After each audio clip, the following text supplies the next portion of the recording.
The Anchor Hocking Glass Corporation brings you Crime Photographer.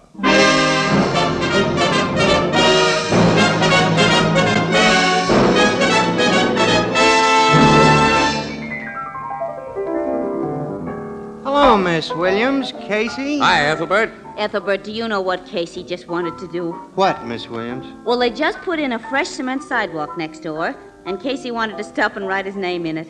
He'll never grow up. Well, Casey's a great name. Oh, well, I'll go you one better than that. Oh, hello, Mr. Marvin. Sure, what about Anchor Hocking? You know, Anchor Hocking is a great name in glass.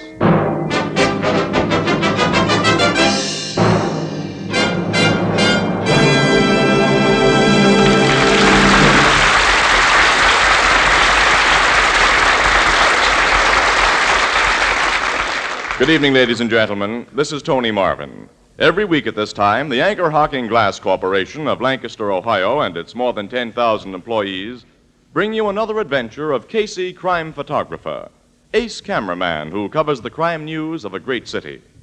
Written by Alonzo Dean Cole. Our adventure for tonight, The Demon Miner.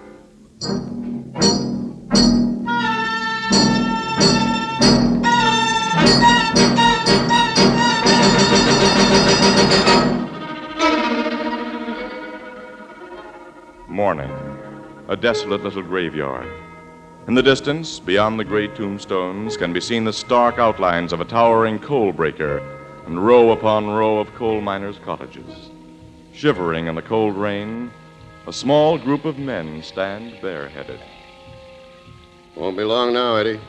No, Frank. In a couple of minutes, they'll start shoveling dirt on poor Joe's coffin. This is the 6th time in just the last 2 months that you and me have come to the graveyard to watch a guy we've worked with put away. I'm thinking of that, Frank. I've known plenty of accidents to happen, but when 6 in a row get killed by fallen roof rock, one right after another in the same mine level, well, it makes you wonder. Yeah, especially when you're cutting out coal in that level yourself like we are.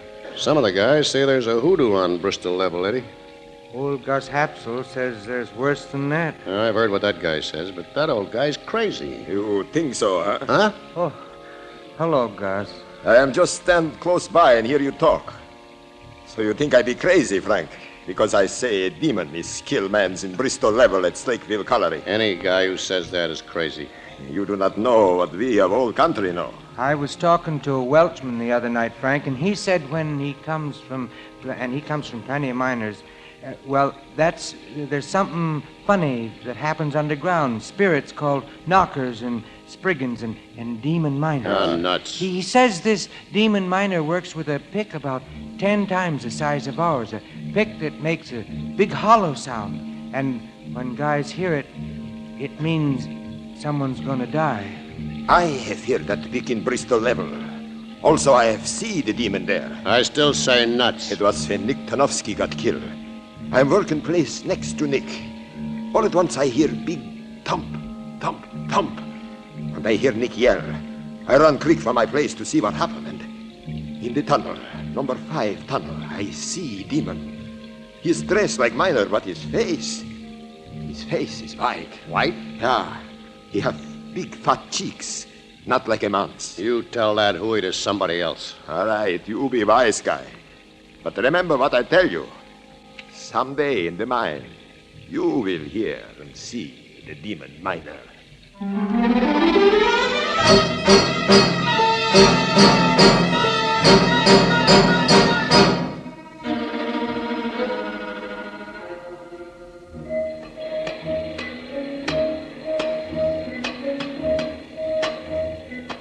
Hand me some more tampon bags, Eddie.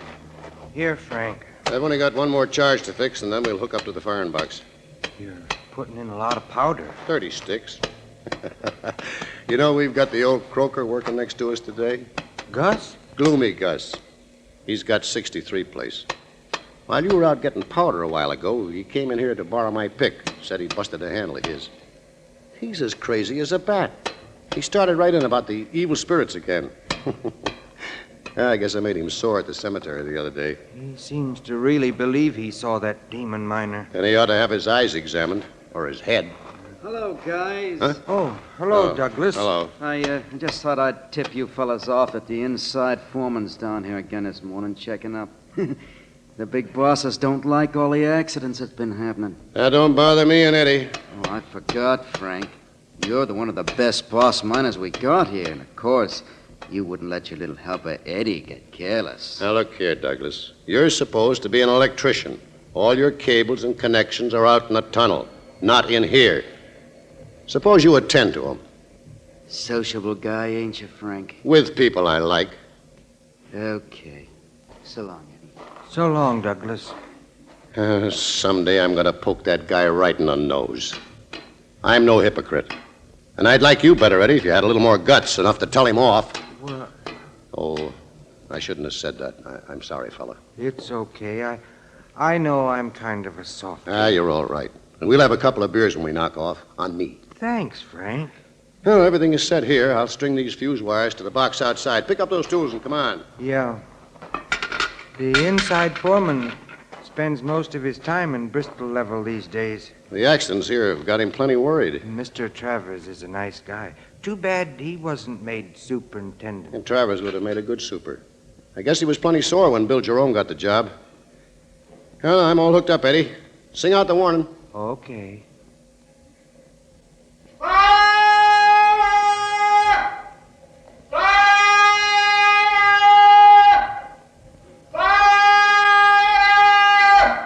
Here she goes.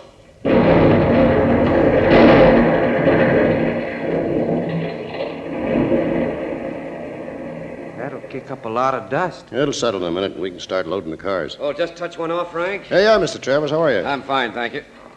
How are you, Eddie? Okay, Mr. Travers. Are you fellas seen that electrician Douglas around here? Just a few minutes ago. He went down tunnel number 5. Oh, thanks. I want him to do a job. Yeah. Frank. Yeah? You and Eddie are always careful to test roof rock after you blast. Oh, sure, Mr. Travers. Okay. I'll see you later. He's worried, all right. Yeah, I bet he ain't as worried as that new super is. Jerome's the guy the big bosses hold responsible for production. And that's dropped off plenty on account of them accidents. Yeah. A lot of guys are superstitious. They won't work in Bristol level anymore. Croaking old gloomy Gus has had a lot to do with that. Oh, dust should be settled by now. Let's go back. Okay. Hand me that safety lantern. It burns all right. No gases here. Coal broke up nice. Gus has my pick. Get it from him, Eddie. I'll use yours to sound the roof rock while you're gone. I'll get your pick from Gus. It's solid here. This is okay. That chunk has to come off. Everything looks all right now. What was that? What makes that knocking? Hey, who are you coming in here? That white face. There is a demon killer. Don't!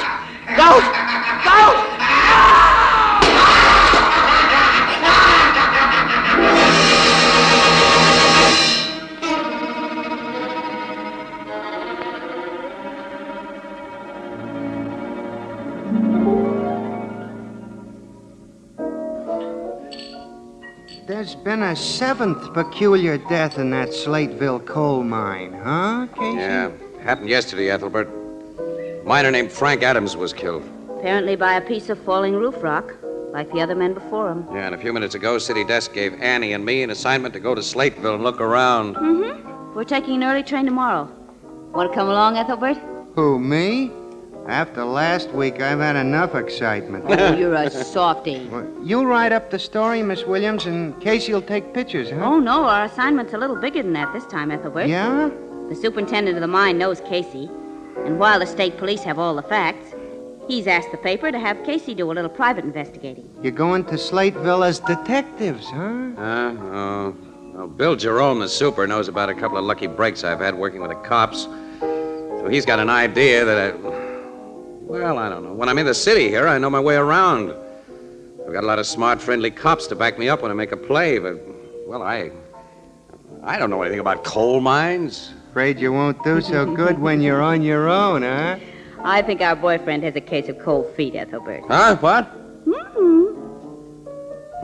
Yeah, I guess you're right, Annie. Look, I'll see you for later. Where are you going? Well, I'm going to the public library. I'm going to read up on coal mines. Yeah, when I see Bill Jerome tomorrow, I won't be altogether a dope.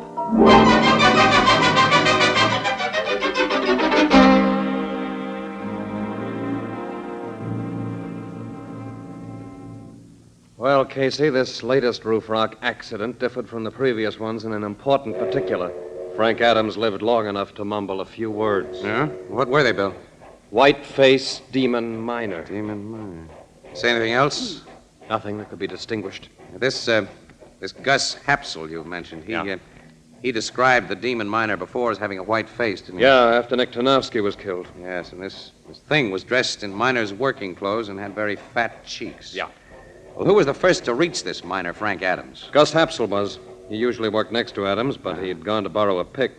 Gus says he heard Adams scream, and he hurried back. Yeah, was Eddie Bliss the second to reach Adams? Yeah. A few seconds later, he and Gus were joined by one of our electricians, a man named Douglas, and George Travers, our inside foreman. Gus claims that after the scream, he saw a shadowy figure disappear into a passage off number 5 tunnel. He's sure it was the demon miner. Where were the other two men? Douglas and Travers were in number 5 tunnel, too, but at a considerable distance from each other. Uh-huh. You've got to find out what's in back of this, Casey.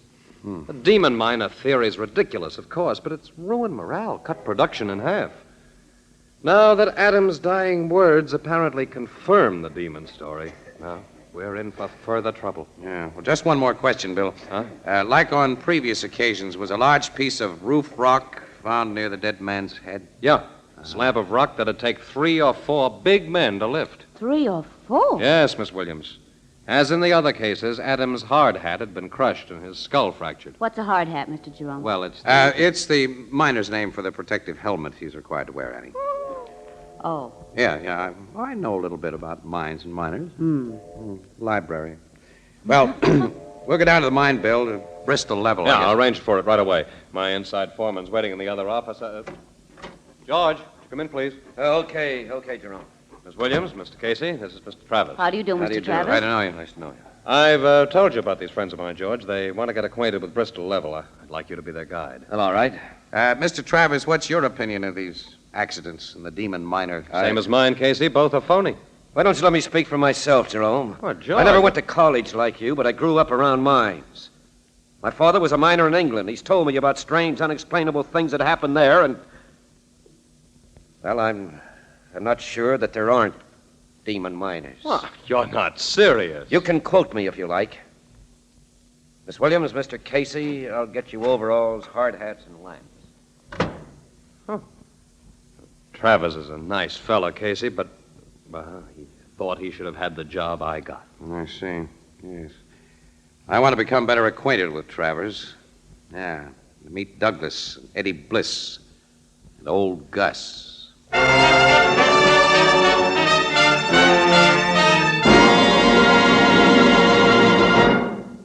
Planning interesting, well-balanced menus is hard enough at any time, and during Lent it's doubly difficult. But here's one more occasion when Fire King Oven Glass comes to the rescue. All sorts of delicious, nourishing meals can be planned around a single big Fire King Oven Glass casserole dish. Macaroni and cheese, baked with milk and covered with a magnificent crown of golden cracker crumbs. Old-fashioned New England baked beans with a rich brown molasses sauce. Scalloped oysters, and literally hundreds of other mouth-watering main courses. Fire King Oven Glass is a must in American homes for these 4 all-important reasons. It simplifies the planning of meals. It simplifies housekeeping because it cuts dishwashing time by a full 2/3. It saves the precious vitamins which are boiled out of foods in top of the stove cooking. And its cost, well, it's incredibly low. Ask for Fire King Oven Glass at your favorite chain, variety, hardware, or department store. Each piece is guaranteed for a full 2 years against oven breakage. Beautiful, practical, inexpensive Fire King Oven Glass is a product of Anchor Hocking. A great name in glass.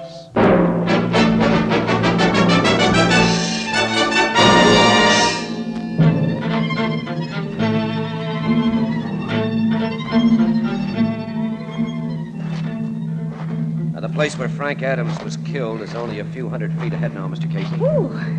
Well, we've really been golly, I never dreamed that coal mines had telephones in them and electric lights. Did The you? lights aren't very bright. Well, that's because coal dust settles on them. Yeah. Well, where's the passage that Gus said this demon miner went into? Over there. You can see it leading off just ahead. Oh? Frank's place is right here. In that dark hole? Yes, Miss Williams. You must depend on our cap lights alone when we go in there. Well, let's go in. Granny, I'll help you. It's kind of rough going. Okay, thanks. Now, Frank and his helper had just blasted a face before he was killed. Naturally, the coal's heaped all over. Jerome gave orders not to let anything be touched. Here we are. Yeah. Show me where you found the dead guy. There. You can see the blood stains. Is this the slab of rock that's blamed for the death? Yes. Must weigh half a ton, Casey. Yeah, at least. That you in there, Travers? Yes, who? It's me, Douglas. The Oh. super phoned down for me to meet you here. Where's Eddie Bliss and old Gus? How should I know? They supposed to be here, too? Yeah. Oh, this is Miss Williams and Mr. Casey. Bert Douglas. How do you do, Mr. Douglas? Look, if you're a cop, Mr. Casey, I might as well tell you right now. I don't know anything about those accidents. You think they've been accidents, Douglas? Well, I certainly don't believe in that demon miner stuff. Maybe you have more sense if you do believe. Well, here's old gloomy Gus and helper Eddie. Hello, Mr. Travers. Hello, Douglas. Gus and I just got a message. Mr. Casey here and Miss Williams want to have a talk with all of you. Eddie Bliss and Gus Hapsel. How do you do? Anita. All I know about the accident, Mr. Casey, is that poor Frank was lying there with Gus kneeling beside him when I come running in, and that big slab of roof rock. That hunk of roof rock do not kill Frank Adams. It was the demon miner's peak that bust his head. Ah, you're nuts, Gus. Maybe he isn't, Douglas. Say, Mr. Travers, you don't think... I'm keeping an open mind. Wonder how this got here. What'd you just pick up out of that coal, Mr. Casey? Nothing at all. Casey? It was something. You just stuck it in your pocket. Yeah, I see you, Never too. mind, we'll talk about it later. Well, now there's no reason for me to keep you from your work. You can go ahead. Go after we just got here? Yeah, Douglas. Yes. I want to talk to all of you again about an hour from now. Okay. Going down number 5, Eddie? Yes, Douglas. Come on. This is screwy. Taking that guy off his job and... You want talk with me later, huh? Yes, Gus. All right. I go back to work. Mr. Casey, I don't quite understand. Look, I'd like to examine this place with Miss Williams alone, Mr. Travers, if you don't mind. Well, you want me to go, too? Yeah, if you don't mind. Only outside in the tunnel for a few minutes. I'll call you when I'm through here. All right, I'll wait for your call. What's this all about, Casey? Annie, I want one of those 4 guys to get very nervous. All of them seemed very nervous when they left just now. What was it you picked up out of the coal? Here, take a look. A black powder It's puff. just an ordinary powder puff covered with coal dust, Annie, and underneath the coal dust, when I ruffle it up It's like full of this... white powder. Get it, Annie? The white face of the demon A miner. man covered his coal-grimed face with white powder. Sure. And Then after he made his kill, all he had to do was to rub some coal dust on his face over the powder, and he could reappear almost instantly in his normal character. listen, all of those 7 men have been murdered then. I think so, Annie. But how? Nobody could lift the huge rocks that crushed their skulls. Annie, look. Couldn't the killer have bashed his victims with a hunk of rock that he could handle, and then have dragged the bodies over near another piece too big to handle, just to make things look like they weren't? Uh-oh. But why were the murders committed? And who done it? I don't know yet. Look, I'm going to call Travers back and leave you here with him. With the excuse that I want to explore some of those side passages alone, which I do. After that, I'm going to make whoever dropped that powder puff a very nervous guy.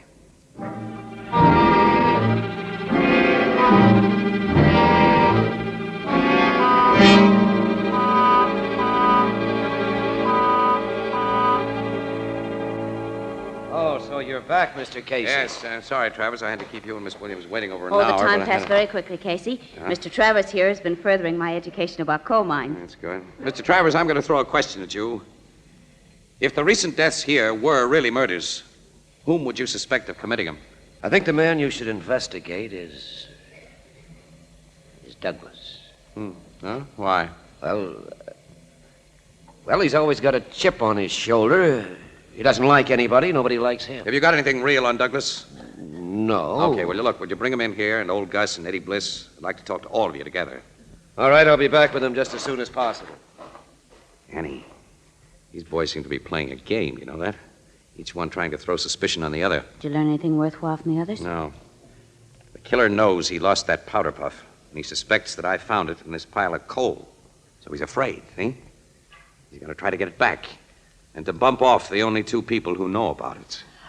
You don't mean us? Yeah, who else?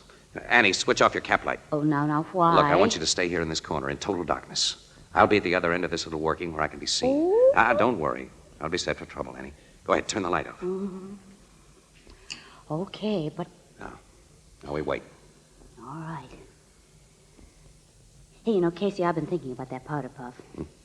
It can account for the dead white face of the demon miner, but it doesn't explain the puffy cheeks and all that. Casey. What? That powder puff you found was mine. What? Yours? Of course I had one of that size in a pocket of these overalls before we came down here, and now it's gone. Annie, Look, this means the whole idea's cockeyed. Why didn't you tell me? I didn't know it was gone till now. It never occurred to me to look until I just... Casey. Casey, do you hear that knocking? I sure do. That is the sound of a giant pick. Annie, you stay here. Don't leave me, Casey. It's coming closer. Oh, Casey, that face! Listen, this nothing isn't human. It is a demon. And look out, it's going to kill you. Oh, it's not! Casey! I'm okay, Annie. You only broke my cap light. Yeah, but I can't see. Annie, he's broken away from me. Turn on your light so I can see. Just a minute, I can't find the switch. Oh, there, I have it now. Where is he? Well, the thing seems to be gone. Wait a minute. He ran back into the tunnel, Annie. I'm going after him. Don't leave me! You stay there. Oh, gee. All right.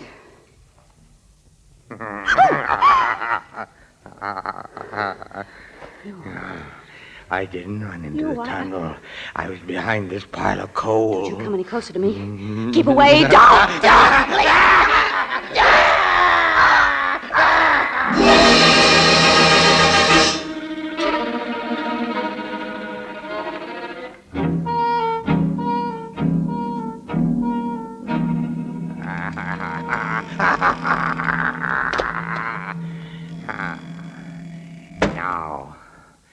Now no one will find us. Oh, did the lady faint? Or did my fingers press too tight on her throat? We'll switch on a cap light so we can see. What? The lady's afraid when she sees my face. Where have you brought me? To an old working of the mine that's boarded up. No one but me knows that the boards can be moved like a door. I fixed them that way. You're a man. You're not anything supernatural. Look at me. These big cheeks, just wide-mouthed. Your friend Casey was trying to trap me, but he won't trap me. And to pay him for his meddling, you are going to die. No! Yes, after you're dead, he'll feel the pick in his skull. Only it's not a pick I use. It's a heavy rock, like this. Oh, don't, please, don't! He won't! It's okay, kid. I got our demon miner right on the button. I spotted this place when I was snooping around a while ago. Casey, you know you got here just in time. Seems I did. Yeah, that rat's coming, too. Let's have a look at him. Well. Let me go. Casey. Casey, it's Eddie Bliss. Yeah. Meek little Eddie. Yes. Meek little Eddie. A guy without guts. That's what chumps have always taught me. 30 years I worked in mines as a helper. They wanted to keep me just a shoveler of coal. A helper. I've shown them what I can do now. Little bosses like Frank Adams and big bosses like the Super. I made guys afraid to work here. Yes. I've killed.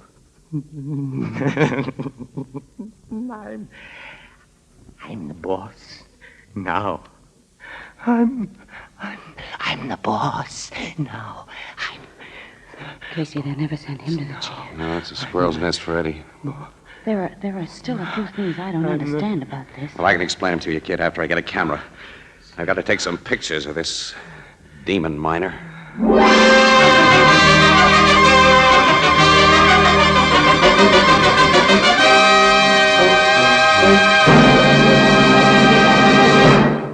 You know, I was brought up on a farm, and we used to figure we were pretty lucky, particularly when we thought of the people who lived in the cities. Why, all year round we enjoyed fresh food, fish from the lake below our farmhouse, caught through the ice in the wintertime, and fresh vegetables from the vegetable cellar, magnificent hams and sausages during the slaughtering time after Christmas. Well, now that I've become a city man myself, I find that there's no longer any need to envy the people back on the farm. Crystal clear, sanitary anchor glass containers bring you all the products of orchard, field, and stream, packed at the very peak of perfection 12 months a year. And then, too, glass lets you see exactly what you buy before you buy it. Glass containers preserve their contents perfectly with no effect on taste or flavor. They're easy and safe to open and can be resealed to protect the unused portions. Anchor glass containers and easy-to-remove Anchor vacuum caps, so widely used for the packaging of foods of all kinds, are products of Anchor Hocking. A great name in glass.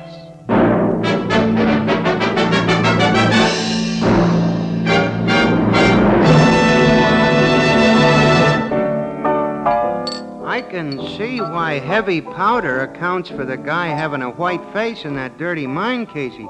But how did he make his cheeks so wide? Well, that was simple, Ethelbert. He used an old kid trick, stuffed a couple of walnuts in his mouth. Which, of course, bulged out his cheeks, widened his mouth, and distorted his voice. But when Casey hit him... Yeah, he coughed him out.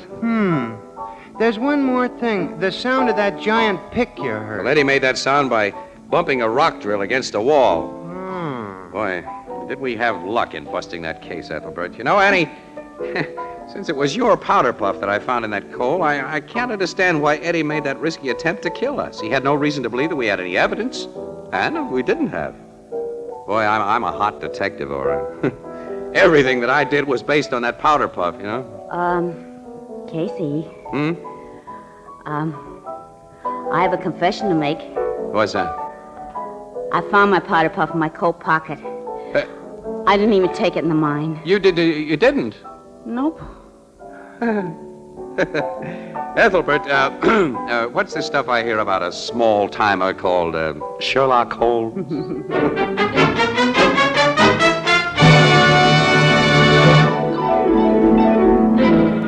Crime Photographer, starring Stotts Cotsworth as Casey, is brought to you each Thursday by the Anchor Hocking Glass Corporation, makers of Fire King Oven Glass. Anchor glass containers, Anchor caps and closures. All products of the Anchor Hocking Glass Corporation. A great name in glass.